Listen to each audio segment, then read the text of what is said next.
systems are useless and or have been taken out, and they are completely blind and naked. So the Israelis can operate and actually refuel fighter jets over Iranian airspace right now because of the situation. So Khamenei may have a lot of bluster in him right now, but he's replacing some of his generals over Twitter. This just smacks of desperation and pulling in the United States to where we start using our kinetic abilities. That's game over. Adrian, put it into context for us, especially what we have heard from the United States. US President Donald Trump, he says that he knew everything about the Israeli strikes. Meanwhile, Marco Rubio, on the other hand, he says that US is not involved in Israeli strikes. What do you make of these statements? Well, when Rubio says something like that, he's saying that, this is an Israeli operation. They've got the intelligence. They're doing the targeting. I mean, quite frankly, I want them doing this because Mossad and the Israelis have been running circles around the Islamic Republic inside Iran for a while. Trump, he's thrown his support behind the Israelis and is saying, yeah, of course, we're behind with the Israelis because ultimately our goal was no enrichment, no reprocessing. When you have those two, the Islamic Republic has always claimed that they do not want a nuclear weapon. And they put out these fake fatwas, these religious rulings against a nuclear weapon. But if they had the ability to enrich, as they do, up to 60%, sometimes up getting closer to 90%, and reprocessed, they would be the first country that did not build a nuclear weapon. So it's clear that there was a march towards a bomb. They failed IAEA inspections. There was talk of an implosion test, and there's also much reporting coming out about they were really racing towards a bomb, something that they can use when the time comes. And so the 60-day window I always looked at is it was a stalling tactic for the regime in many cases, which is great at tactical retreats to, enrich, try and, pose a nuclear threat to Israel. Right. Anat, Israel has claimed significant damage to the Iranian nuclear sites and also the killing of nuclear scientists there. Israel's stated objective, do you feel that Israel has managed to achieve that objective as of now? Not yet. Yeah. Yeah, this is for Anat. This is for Anat. Yes. No, not yet. Israel stated that some damage was made, but not all objectives were achieved. And that's why we will continue to strike in Iran until we are able to reach our bank of goals that were developed over years. It's not just started now. A lot of intel was going into that, and there is more work to do, but I think that they are achieving one by one, and hopefully it will be difficult to stop, but definitely hurt drastically the capabilities of Iran nuclear program. Anat, how is Israel at this point of time balancing its security objectives with the risk of a wider regional war, because that is also a possibility? Also, we speak about red lines being crossed, and we have heard this from Israel itself that the line has been crossed. Do you think it would now necessitate an even more severe Israeli response? Tell me how different it is from October 7, in a sense that when the war broke in October 7, you would say that Hamas started the war, but it's actually Iran. It's Iran's money. It's Iran's proxies from south, from north, from east, from west, all over. So it's not new to us. We haven't crossed anything. And I truly hope that it will not be a regional, more than Israel-Iran conflict.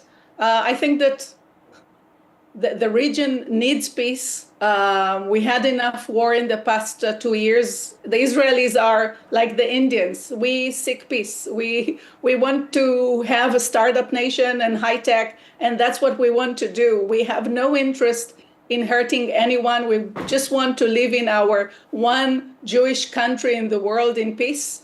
For the past, since inception in 48, our neighbors didn't like us to be in the neighborhood. But we are here. We have nowhere to go. And we fight for our life. Iran is trying and very clearly saying that their mission is to destroy Israel. We can't let it happen because I don't have any other place. I have only one passport, one nationality. And we have to fight for our life, for our country, for our future. Okay. Adrian Calamel, one final question from you. Considering this historical context of the conflict, what precedents or parallels, if any, can be drawn to understand the potential trajectory of this current escalation? I personally do not think this is going to escalate into a wider regional war as people talk about. Okay. Yeah, there are other proxies that will act up, but when you look at countries like Jordan, Saudi Arabia, UAE, it's muted. They don't want the Islamic Republic to have a bomb.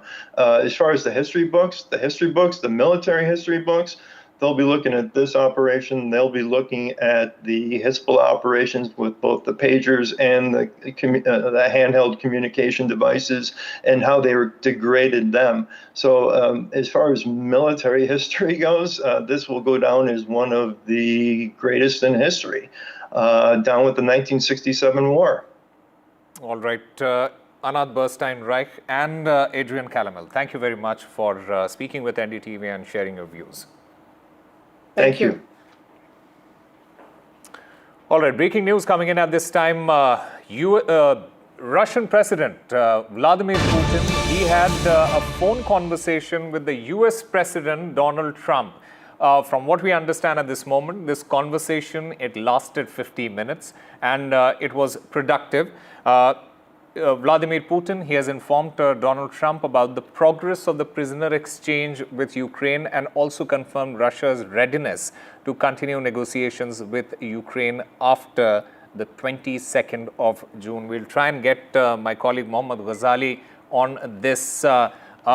Meanwhile, Vladimir Putin, he has also condemned Israel's military operation against Iran, and that is quite significant. The US president, he has also assessed the situation around Israel and Iran as, and he called it very alarming. The Russian president also stated that Russia's readiness to mediate between Israel and Iran. In fact, I have my colleague Mohammad Ghazali joining us to take us through the details of this phone call. Ghazali, over to you. Yeah, so this phone call, as per the Russian readout, lasted for 50 minutes, and which prominently centered around the ongoing conflict between Israel and Iran. And surprisingly, Russia said that it condemns Israeli aggression against Iran and also offered to mediate between Israel and Iran, because we know that there was a scheduled meeting between Iranian and U.S. authorities, which was ongoing for the nuclear program, which got stalled due to this ongoing attack. So Russian president has offered that Russia, having good relations with both Mr. Netanyahu as well as with the Iranian regime there, can offer itself to play the role of mediator. Now, this is also in the larger scheme of things. If you see the politics of Middle East, most of the superpowers, whether it's China or Russia or US, wants to have their greater influence in the region. And now it's a big setback for Mr. Putin as well, that he will have to bank on for Mr. Donald Trump, because he always campaigned that he is the one president who will bring peace in the Middle East as well as in Europe, but that has surprisingly failed. His objectives have failed, and now he will have to bank on Mr. Putin to bring stability in the region. So in that context, it's certainly a big setback for him, but we'll have to see whether Russia will get that opportunity to play the role of mediator between Israel and Iran. All right, Mohammad Ghazali, thank you very much for getting us all the latest. So this is the big breaking news that is coming in. Vladimir Putin, he has had a phone call with the US President Donald Trump. It was a significant conversation between the two, and Trump has said that he wants to end the Ukraine conflict. This phone call lasted 50 minutes. In fact, the Russian President, Vladimir Putin, also said that he would be happy to mediate between Israel and Iran amid the ongoing conflict between the two nations. Meanwhile, a series of Israeli strikes on Iranian nuclear and military facilities on Friday has put the entire Middle East region on the edge. NDTV has now accessed some satellite images from Maxar Technologies in order to assess the scale of the damage done to some of those facilities. In fact, my colleague Vishal Vivek joins us to get us more on this. Vishal, over to you. So Osama, we have accessed some exclusive images of Maxar Technologies. So these show the before and after images of the nuclear sites that were sort of damaged by the Israeli strikes. You can see on top of the screen on both the sides, on the left, you have these areas which seem to be not damaged, and on the other side, you have those areas which seem to be totally wiped out. So this is the main nuclear enrichment facility of Iran that was damaged, and this image we have accessed to showcase that the level of precision strikes that Israel conducted was sort of successful when it comes to this enrichment facility. But we have some following images that show that it was not really successful to that extent, such as the images of Fordo, the next nuclear enrichment facility. You can see on your screen, it's totally intact. You don't see any damage. There's building across that have escaped unscathed. And this is the second, probably the second or third largest nuclear enrichment facility in Iran that escaped any damage. And we have one more image of another nuclear facility called Arak, which I'll request my producer to put on screen. This is the image, and this whole facility was almost undamaged. It's about 155 kilometers south of Tehran. So these three main nuclear enrichment facilities were attacked. Out of these three, only Natanz has been incurred some damage. Rest have escaped unscathed. So it remains to be seen whether it really affected the nuclear reactors or not. So far, the reports don't indicate there was some damage to that. But it all boils down to what will happen now, because Israel has promised, Israel has vowed that there will be more strikes in the near future. All right, Vishal Vivek there. Thank you very much for getting us those fascinating images from Maxar Technologies. Meanwhile, Israel has targeted military installations as well as nuclear facilities in the heart of Iran, as Vishal was mentioning. But where all has Israel hit Iran? My colleague Gauri Dwivedi gets us those details. Where exactly have those hits taken place? Let's put that out. First, of course, is where all has Israel hit Iran, which started this entire thing on Friday early morning. Those are the exact locations where Israel has targeted Iranian nuclear facilities that have been targeted, that you can see at several of those locations. So it started, and the objective essentially was that Iran is moving ahead with its nuclear capabilities. IAEA has said that there is no confirmation whether it is only for civilian use or whether the possibility of a nuclear military use exists or not. In the backdrop of that, and no progress on nuclear talks, Israel went ahead with those unprecedented attacks, and this map shows exactly where all were those attacks taken place. Let's move ahead and now tell you which are the places where Israel's cities were attacked by Iran. We have that map. Let's put that out as well, that what were the Iranian attacks that came out in retaliation on Israeli cities. That shows the strikes that were made by Iran in retaliation to the unprecedented Israeli strikes on its both military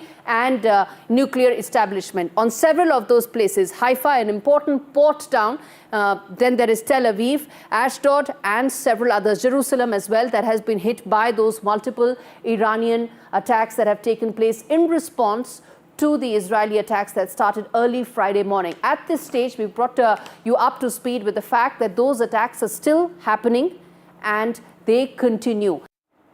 Meanwhile, Iranian state media has claimed that it was successful in raining down some hypersonic missiles in Israeli territory. Several videos shared by Iran, it claims, to show missiles hitting various targets in and around Tel Aviv.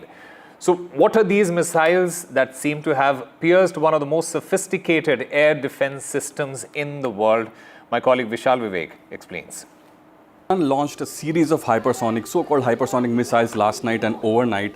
We have some visuals here that showcase the damage, the supposed damage done by those so-called hypersonic missiles.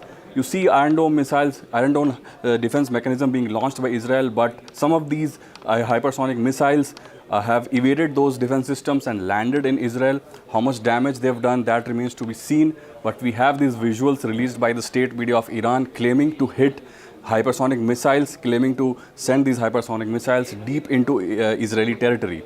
We have other visuals coming in from earlier this morning that showcase damage done on the Israeli side.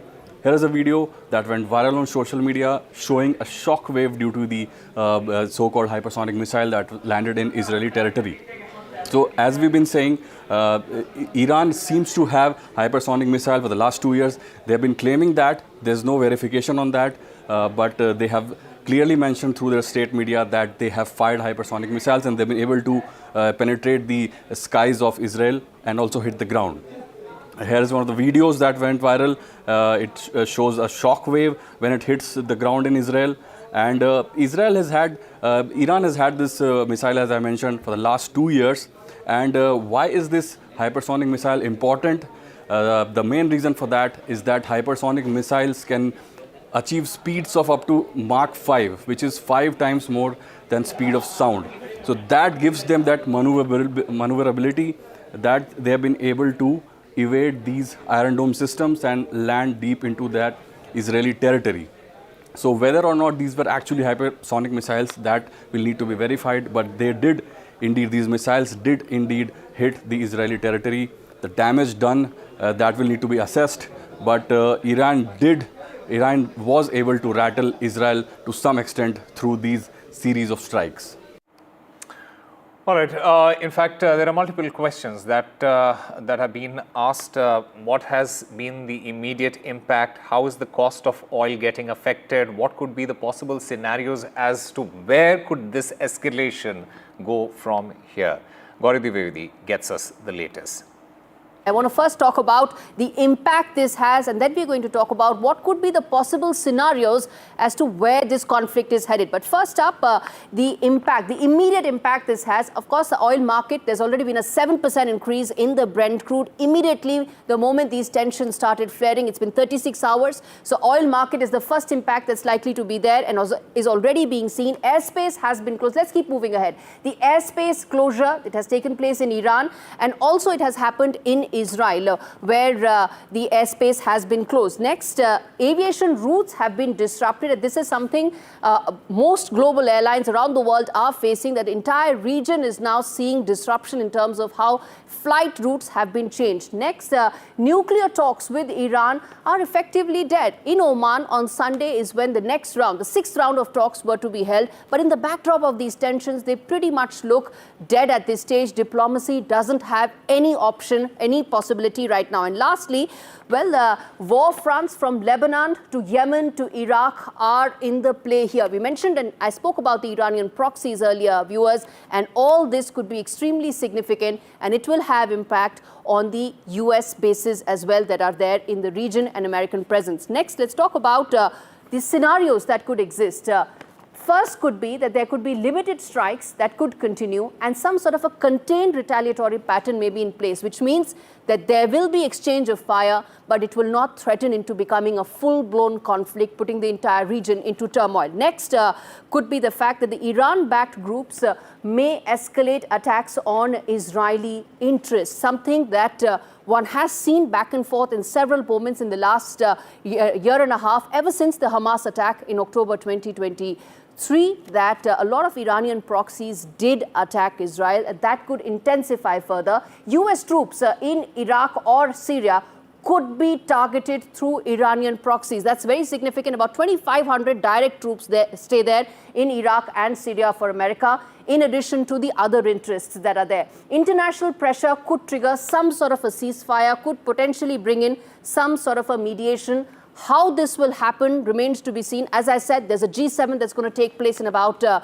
day or two, and this is likely to dominate the conversation between world leaders. And lastly, more strikes on Iran's nuclear facilities could trigger a war-like situation. And that is something that the world right now is wary of, because it looks like the commentary that's coming in from the Iranian leadership is indicative that they are willing to escalate this further. Lastly, I'm going to put out the comparison between Iran and Israel. Some of this is not reflective of what's actually on ground, but this is what the comparison is in terms of the military personnel. Of course, Iran is a much larger country. Israel would be maybe in the range of about something smaller than Mizoram. That's something the Israeli envoy told us. So the comparisons is not, well, for want of a better word, inadequate. But this is how they look in terms of the ground staff. Let's keep moving ahead. The reservists that are there, much higher for Israel because there is compulsory conscription there. And that is the reservists that you see for Iran. And as far as the Air Force, that is where the real distinction comes in. Let's put that out as well. The Air Force comparison that exists between Israel and Iran, that is where the distinction is. Israel has one of the most advanced air forces for Iran. A lot of people have been anticipating, and in fact, Israel has also been anticipating the impact will come in from the ballistic missiles, which is where their strengths lie. Time for a very short break. More news and updates on the other side.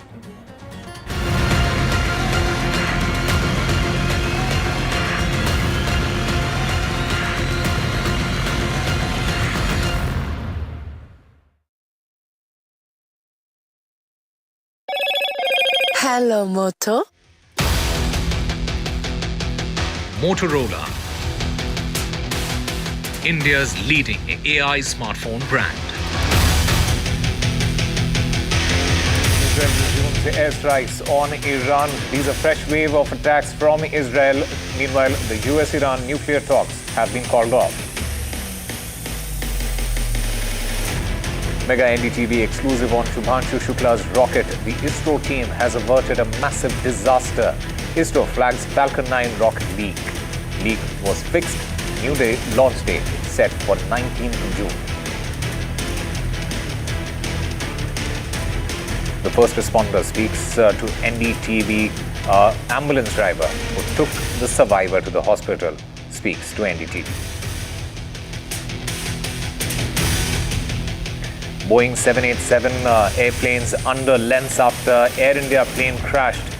Government has ordered an extended surveillance of the Boeing 787 planes. Air India, in the meanwhile, conducts safety checks on 9 planes.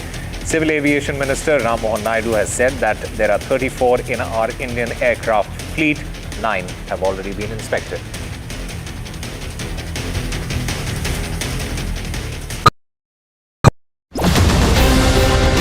After 2 years of the India-Canada tensions, it's the big relationship reboot. Indian Prime Minister heads to the G7 summit. Indispensable India on the global stage. Modi's multilateral momentum. NDTV live from the G7 summit in Canada.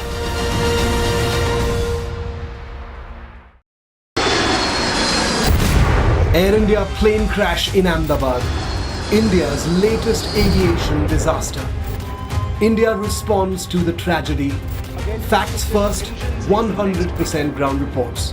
Under this is the tail, Here, and this is just one of the buildings that will give you an idea of the quantum of loss. 24 to 48 hours is the deadline that has been given for the DNA testing. Maximum reporters, maximum coverage on NDTV.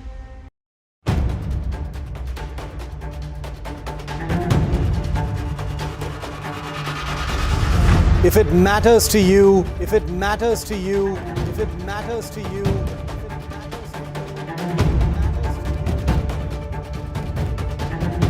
it matters to India. It matters to India. It matters to India. And it matters to me. And it matters to me.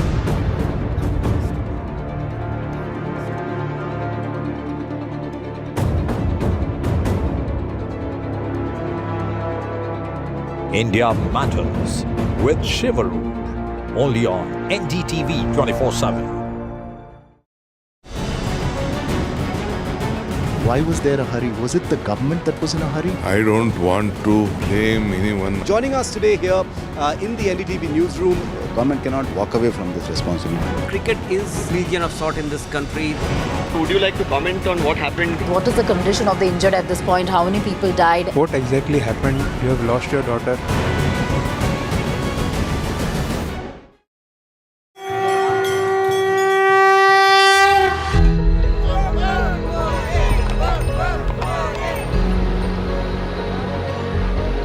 In the wake of Pahalgam, all eyes on the Amarnath Yatra. Amidst fear, faith and fortitude.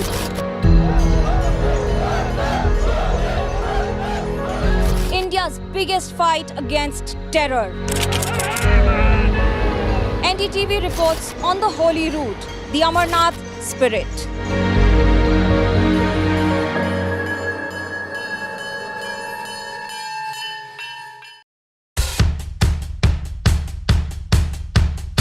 The markets move fast. And so should your portfolio. Expert insights, real-time stock picks. Do I buy Ola? Should I hold CDSL for the long term? Buy, sell or hold. The answers you need, straight from the experts. Callers from India and across the world. Connect live, ask, decide and invest wisely. Your portfolio, your future. Ask Profit.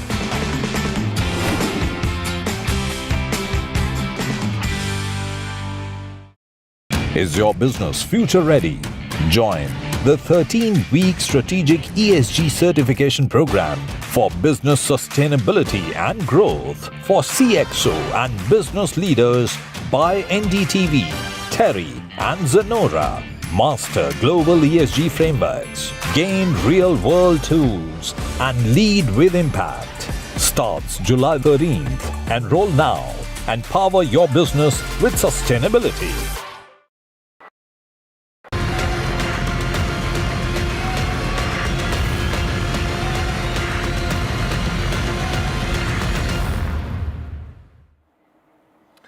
Welcome back. Geopolitical tensions spiked at the end of the week as the conflict between Israel and Iran escalated. Crude oil prices rocketed higher on concerns that supplies from the critical West Asia region would be impacted. What are the implications for the global markets and especially for India? Here's a report.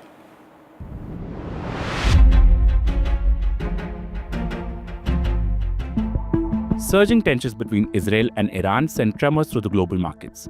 The first and clearest sign of heightened uncertainty was the surge in crude oil prices. Within hours, the prices of Brent crude, which had remained near $65 to the barrel for weeks, ratcheted higher. As of Saturday, the price was near $74 to the barrel. Higher crude prices mean higher fuel costs and an increase in the cost of freight. The potential negative ramifications for global trade resulted in a sharp fall in US equities too. Iran's airstrikes on Tel Aviv only served to heighten tensions further. As far as global markets are concerned, one of the biggest impacts is going to be what happens with the oil market, not just Iran's production, but anything that they could strike around them as well. And so there's numerous factors to consider all at once here. Oil-sensitive companies saw their share prices plunge. Meanwhile, defense-related stocks gained. Analysts say this latest conflict could well become larger, with the United States potentially being dragged in. If you have a choke point, and that's what the Strait of Hormuz is and Persian Gulf, if you choke it and you can't get ships in or out of there, I know that the US have got battleships and they've got quite an extensive amount of naval ships in that area. So I'm sure that they're moving into that zone to keep it flowing. Now, if it was to get a choke point and you didn't get any movement, that's going to impact, and that would hyperdrive price very dramatically to the upside. Back home, Indian markets dropped sharply, but recovered on the back of strong buying by domestic institutions. Defense stocks continued their march higher. Experts anticipate the rise in global tensions to lead to near-term volatility. In fact, the volatility index, or the VIX, spiked nearly 8% in trade on Friday. This geopolitical inflammation has been now going on for a while. I think it's now been almost 4 years since the Russia-Ukraine conflict started post-COVID. And something or the other keeps coming. I think this one looks a little more in terms of the ladder of escalation. The latest global developments take the attention away from domestic factors like consumption, which is yet to pick up in urban areas. With that in mind, investors are turning cautious and are advocating selective buying in some pockets. We have been calling out a flattish market mainly because we've been seeing what's happening on the earnings side. I mean, the fundamental side of our corporate earnings. There's not been much growth. The aggressive cuts taken by RBI, I think that was much needed by the economy. We need demand to pick up for things to start looking up. But normally these infusion of liquidity and cut in interest rates, they normally take a couple of quarters before they trickle into the consumption space. So hopefully things will start looking up from the festive season. 2025 so far has been a year filled with volatility, from geopolitical conflicts to tariff turmoil. And with no clarity on the direction of US President Donald Trump's trade policies, that uncertainty is set to continue. NDTV Bureau Report. And as we have established, the first and the biggest impact of the Israel-Iran war will be on oil prices. As Israel launched its first strike on Iran, the crude prices, it spiked sharply by 12%. The prices did come down later, but an extended conflict in the Middle East, it threatens price hikes and volatility across the globe. Here's a report. Iran produces and exports about 3% of global oil. As Israel conducted airstrikes on Iran, Brent crude, the international benchmark, spiked sharply by 13% before falling back to the $74 mark. And since 20% of the world's oil moves through the Strait of Hormuz, which is controlled by Iran, experts are worried that supplies of crude could be hit.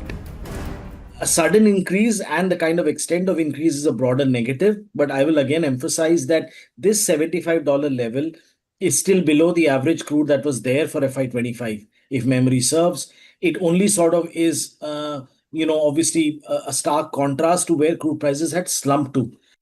Supply routes are not really impacted. And as I said, I have no clarity on what will happen over the next few months. I think crude will probably settle back down once again to $70 to $75 levels. If you look at price, and let's look at there first, it's been up nearly 12% as far as a super spike on crude. You've had WTI really ratcheted up, and so has Brent. Brent prices settled at a lower level once it became clear that Israel had not hit any of Iran's refineries, but instead had targeted military and nuclear premises. But concerns are far from over. A long drawn-out war, potentially expanding into other parts of the Middle East, could hurt all countries, including India. Oil price going up is going to be a major factor, especially for emerging country like India, which is a major importer of oil. Oil Minister Hardeep Singh Puri said that India had enough supply of crude and the supply disruptions due to the conflict could be managed with available stocks. If the demand triggers are not there, there will be a surplus oil in the market, and therefore the crude price should come back to 65 range by the fourth quarter if the geopolitical tensions do not give some different scenario. Will this be another intermittent conflict in the volatile region, or will it turn into a larger war between oil-producing nations? Bureau Report, NDTV Profit. Time now for a very short break. More news and updates on the other side.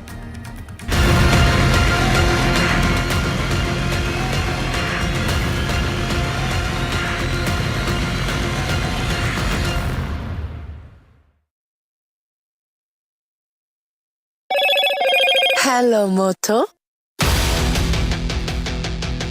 Motorola,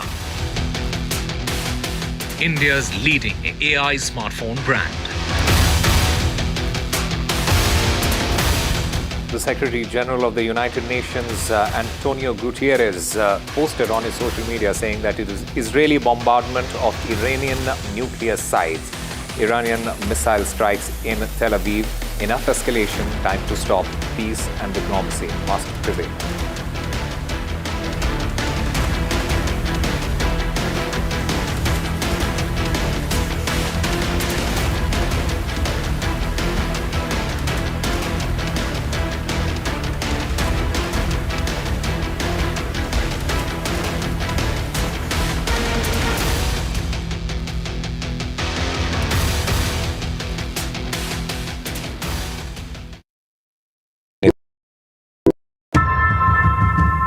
often have you turned away from debates that descend into endless fights? We bring you a show where every question is answered, where every debate finds its resolution, where every story finds its conclusion, where opinions collide but facts prevail, where stories unfold with insights and trust. When the noise ends, the last word begins.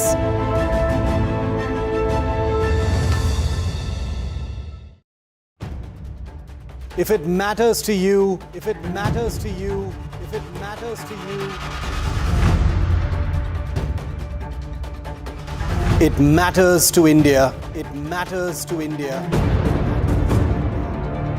And it matters to me. And it matters to me. India Matters with Shivaru. Only on NDTV 24/7. I've been reporting on all issues, big and small, from Andhra Pradesh, Telangana, rest of South India, bringing you all the action, all that you need to know, all that you want to know. The energy of Maximum City is infectious. I'm bringing that energy in our news coverage from financial capital Mumbai. Covering from the southernmost part of India over the last 23 years, I bring in-depth and 360-degree coverage from the Dravidian heartland. The land of Mishti, also known for its bitter politics. I have seen much water flow under the Howrah Bridge, covering Bengal in all its vivid colors. India's IT capital is always bustling, a city full of startups, stories and surprises. And I keep you ahead on all the Bengaluru buzz. In today's interconnected world, India's voice is more crucial than ever. When India speaks, the world listens.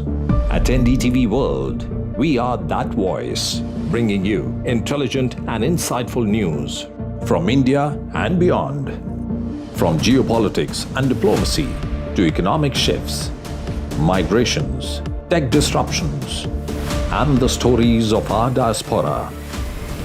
We cover the news that shapes our global future. NDTV World, your new home for global news is here. मैं नरेंद्र दामोदर दास मोदी ईश्वर की शपथ लेता हूं कि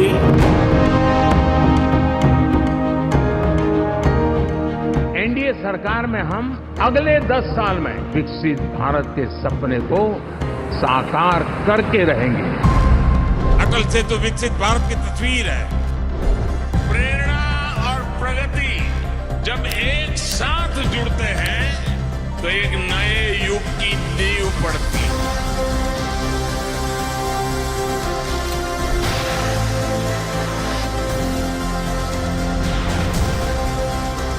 भारत माता की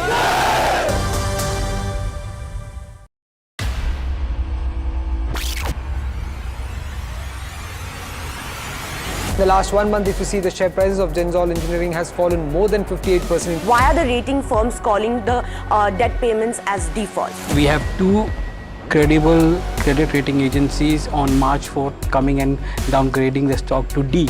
Statements are consistently being proven wrong, and transactions are being taken place which are different from what they were originally pictured to be. The company claimed it would roll out 6,400 electric vehicles. But what it has rolled out is a shocking scam. Funds meant for the project were funneled allegedly back to the promoters, the Jaggi brothers. What did the money buy? Not EVs, of course, but a lavish flat in Gurgaon's luxurious DLF Carmelias.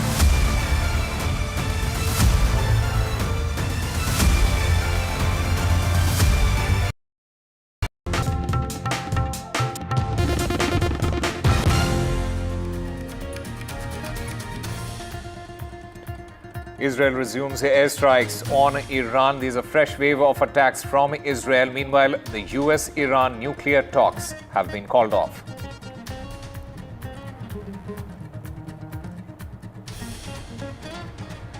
Mega NDTV exclusive on Shubhanshu Shukla's rocket. ISRO team has averted a massive disaster. ISRO flagged the Falcon 9 rocket leak. That leak has been fixed. New launch date is set for 19th of June. As far as the Gujarat plane crash is concerned, the first responder and ambulance driver who took the survivor to the hospital spoke to NDTV.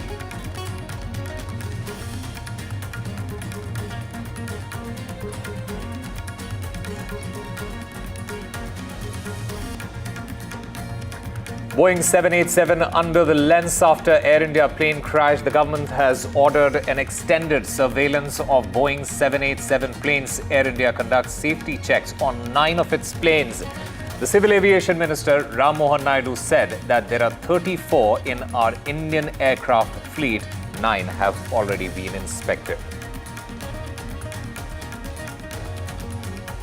A high-level team led by Home Secretary set to probe the crash. 3 months deadline has been set for the high-level probe team. The Union Minister Ram Mohan Naidu, he said that black box has been recovered and that it will provide an in-depth insight.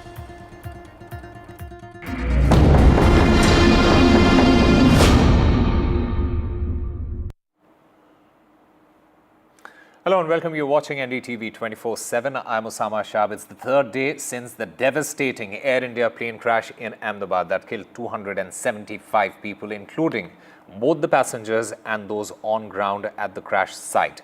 The question on everyone's mind is still the same. What led to the crash? What went wrong?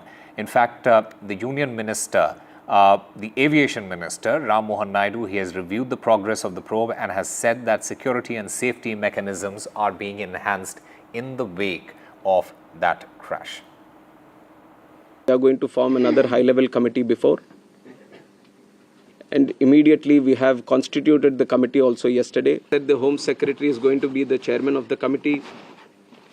Secretary Ministry of Civil Aviation, Additional Secretary from MHA, one representative from the state of Gujarat where the incident actually happened, representative from State Disaster Response Authority, Government of Gujarat, Police Commissioner Ahmedabad, DG Inspection and Safety from the Indian Air Force, DG BCAS, which is the Bureau of Civil Aviation Security, DG DGCA, Special Director from IB, and Director from the Directorate of Forensic Sciences Services.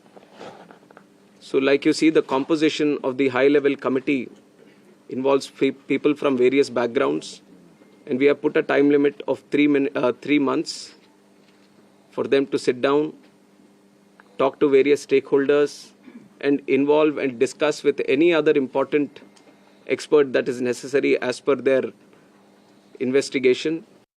I've spent almost 2 days continuously there since the time I arrived in Ahmedabad at the crash site.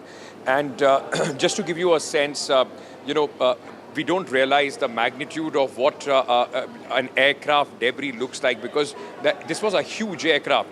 And even at the crash site, from the tail that we have been showing, that unfortunately became the very picture of this entire accident, about 600 to 700 meters from that tail, there are 5 to 6 buildings, 4 buildings facing in front, 2 behind, apart from the mess and 1 more building adjoining to it.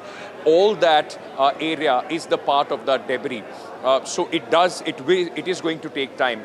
Why the tail was only taken, down from the place where it was lodged in, because earlier, as we reported, unfortunately, there was 1 more body which was found today.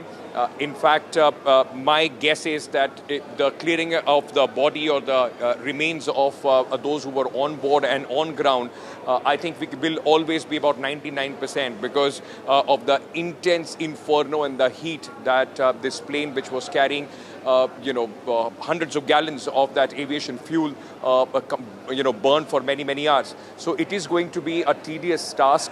Also remember that, yes, the vital clue is the flight data recorder, but every part of that aircraft, even if it is in burn condition, will have to be taken back for investigation for experts to in fact weigh in. So all that has to be cleared section by section. It will take another 24 hours, if nothing less, for that entire debris to be cleared up from that in that context. Meanwhile, a devastating plane crash that shattered countless dreams has sent shockwaves across the nation. Just moments after the tragedy struck, help arrived, and leading the charge was the 108 ambulance service. In a remarkable twist, the ambulance driver, who happened to be having lunch at the same hostel where the aircraft crashed, became the first responder. Within minutes, he rushed to the site, initiating the rescue. My colleague Ravish Ranjan spoke exclusively with the 108 ambulance service manager and the heroic driver. Watch this gripping account of bravery and humanity. 12 तारीख को जो विमान का हादसा अहमदाबाद में हुआ, उसमें सबसे बड़ी जो भूमिका थी वो एम्बुलेंस 108 नंबर की थी, जो गुजरात की सरकारी एम्बुलेंस सर्विस है। सबसे पहले उस विमान हादसे का NDTV पर एक्सक्लूसिव सतिंदर सिंह जी हैं, जिन्होंने विमान हादसे की सबसे पहली कॉल एम्बुलेंस की सतिंदर सिंह जी ने जितेंद्र शाही जी को की थी। और क्या उसमें कहा, जितेंद्र शाही जी हमें सुनवाएंगे। जो कॉल रिकॉर्डिंग होती है, ये सतिंदर सिंह जी उसी जो मेडिकल का कैंपस है उसके ठीक सामने बैठे हुए थे, और जैसे ही ये विमान गिरा सबसे पहले इन्होंने देखा और सुनाया क्या, शाही जी को क्या फ़ोन किया, ये देखिए, ये सुनिए। सिविल के पास बहुत सारी आग लगी है। सिविल के पास? हाँ, क्या था, प्लेन क्रैश हुआ, कुछ हुआ पता नहीं। हाँ, ओके। वहाँ से टीम को टीएल को बोल के सर फायर ब्रिगेड भेजे ना जल्दी। हाँ, भिजवाता। ये 1:41 पर सबसे पहली कॉल 108 नंबर को जाती है। सतिंदर सिंह जी, आपने क्या देखा था उस वक्त 1:41 पर? सर, मेरा ऑफिस 1200 बेड गेट नंबर 8 पे है। हाँ। हम लोग मेरी टीम के साथ में खाना खा रहे थे, तो खाना खाते हुए तो एक साउंड सुनाई दिया, तो हमने बाहर आकर देखा तो पीछे ब्लैक स्मोक निकल रहा था। तो मैं मेरी टीम को इन्फॉर्म किया कि आप जल्दी एम्बुलेंस लेकर वहाँ पहुँचो। मैं दौड़ के वहाँ पहुँचा तो देखा कि वहाँ पे पूरा आग लगी हुई थी। अच्छा। और एक सिक्योरिटी गार्ड वाला पहले पर्सन जो बाहर निकला तो पूरा जला हुआ था आधा। अच्छा। तो अपनी जो एम्बुलेंस वहाँ पहुँची तो उसमें बैठाकर उनको सिविल पहुँचाया। सबसे पहले सतिंदर सिंह जी ने शाही जी को, जितेंद्र शाही जी को फ़ोन किया। जितेंद्र साहब, इनका जब फ़ोन आया, पहला रिस्पॉन्ड क्या हुआ कि आपको लगा कि विमान हादसा है? मैं जो 108 सेंटर का हेड ऑफिस है अहमदाबाद, उस सेंटर में बैठा हुआ था। सडनली इनका कॉल आया 1:41 पे, जो आपने रिकॉर्डिंग सुना कि सर ऐसा कुछ हुआ। तो हमको खुद पहले विश्वास ही नहीं हुआ कि क्या हुआ है। प्लेन क्रैश हुआ है, इन्होंने फिर बताया, हम शायद समझे कि मिलिट्री जोन है, चाहे यहाँ पे कुछ दूसरा कुछ क्रैश ब्रेश हुआ या कोई कुछ चीज़ फटा हो। बाद में मैं दौड़ के भागा, हमारे जो इमरजेंसी रिस्पॉन्स सेंटर का कॉल सेंटर था उसमें तुरंत ही कि भाई कुछ बड़ा हुआ है। हमने एम्बुलेंसेस को डिस्पैच दिया, कंसर्न जो एजेंसीज है फायर, उनको सबको इन्फॉर्म कराया। फिर विदिन मिनट्स दूसरे कॉल सब आना शुरू हो गया कि भाई हुआ है ना, कंफर्म हुआ कि भाई पैसेंजर प्लेन फटा है। विदिन मिनट्स हमने 15 से 20 मिनट में दूसरी 20 एम्बुलेंस की व्यवस्था की और पहली 25 एम्बुलेंस रेस्क्यू में लग गई और फायर की गाड़ी आ गई। NDTV की टीम 8 से 10 मिनट में सारी टीम दूसरी यहाँ पे आ गई। और हमने जो पहले जो लोकल थे या वहाँ पे जो जिसको चोट बोट लगी या जो हॉस्टल के बच्चे जो भाग के आए स्मोक के कारण, उनको पहले जो 15-20 जन है उनको फटाफट एम्बुलेंस में शिफ्ट करवाया। Among the many families who lost their lives in this horrific tragedy is that of Keenal Mistry. As he dropped off his only daughter at Ahmedabad airport, Suraj Mistry seized the opportunity to take that one final family selfie before Keenal Mistry went back to London. Keenal Mistry, a 24-year-old, she had laughed lovingly at her father as he made her promise that they would meet again soon. He had just got married. She had just got married and moved to London last year, where she worked as a choreographer and had also set up a food business out of her own kitchen. In fact, what we have been told till now is 270 plus bodies have come to the civil hospital after that horrific crash. Apart from those who were on board the flight, and those who are living in the hostel or working in and around the hostel. Or the family member from Anand, they have come all the way to civil hospital over here. आप लोग आपके family से कौन था, क्या story? मेरी भतीजी थी आनंद से, और वो लंदन जाने वाली थी। 1 मंथ पहले आई थी वो इधर, और तीत का उसका ऑपरेशन दांत बैठाने का था, उसके लिए वो आई थी। उसकी 7 तारीख को जाने की टिकट थी, लेकिन वो लेटर नहीं आया, उसकी वजह से हमने 12 तारीख की टिकट करवाई। और हम लोग जैसे ही उसको छोड़ के गए, प्लेन में बिठाया, हम लोग आनंद पहुंच रहे थे, तुरंत फ़ोन आया हम पे, प्लेन क्रैश हो गया है। और हम लोग यू टर्न लगा के हम लोग वापस अहमदाबाद आ गए। अभी उधर से 2 दिन से हम लोग इधर उधर घूमते हैं। DNA टेस्ट दे दिया है, अब वो बोल रहे हैं तुम्हारा नंबर आएगा तब तुमको बुलाएंगे।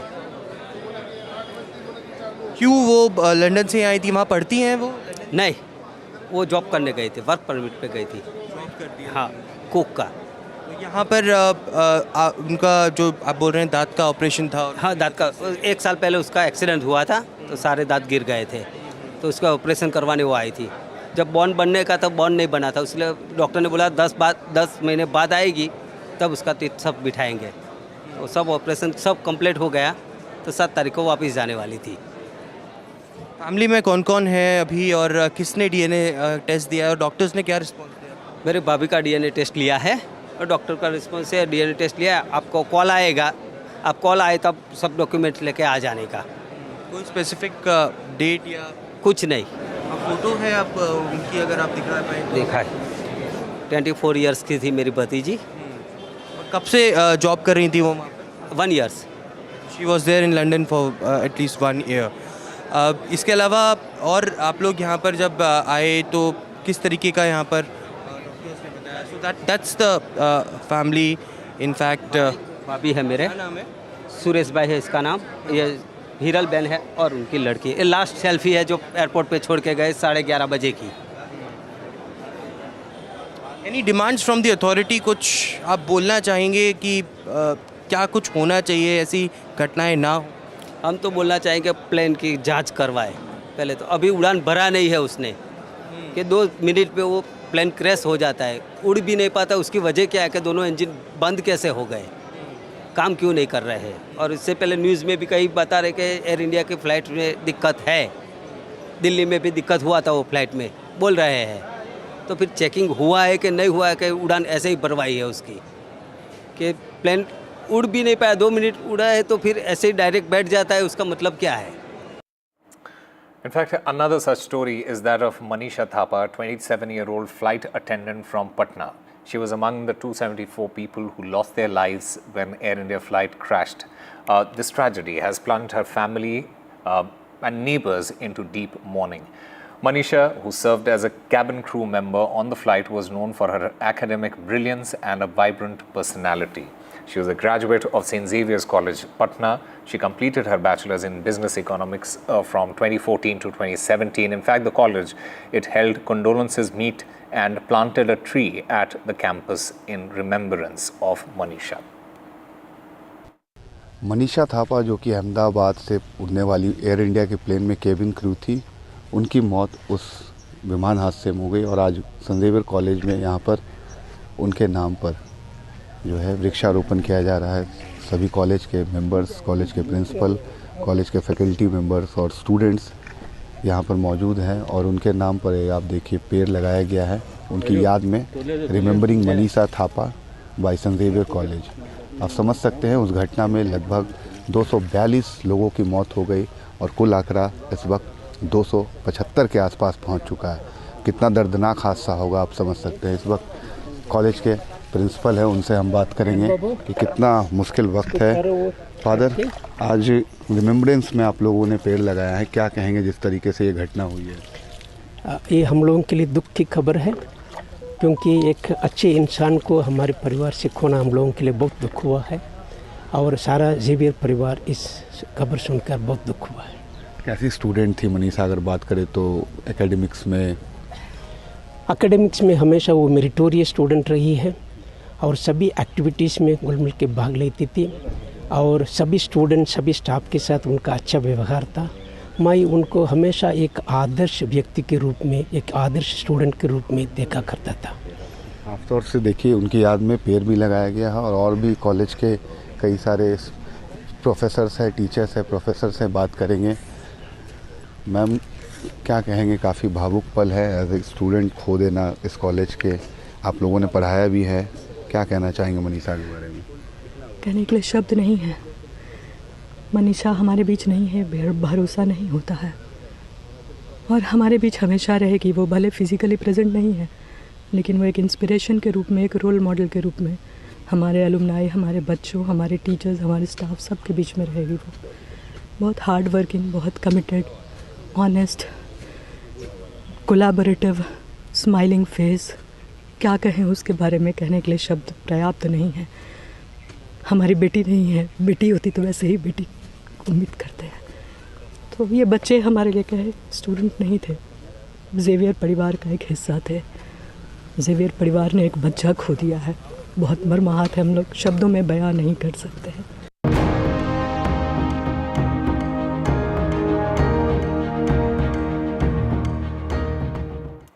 Now on to a big NDTV exclusive on the Axiom mission to space, the timely detection of a crack in an oxidizer line in the first stage of the Falcon 9 rocket, which will take 4 astronauts, including India's Shubhanshu Shukla, to the International Space Station, averted a major disaster. The fault was observed following a demand for due diligence from the Indian Space Research Organization chairman, Dr. V. Narayan. And despite admitting to a few leaks, the SpaceX team decided to launch the ailing rocket on the 11th of June. However, after learning of that leak, the ISRO chief, Dr. Narayanan, strongly disagreed with the decision and demanded full correction with validation by proper tests, including low temperature leak tests.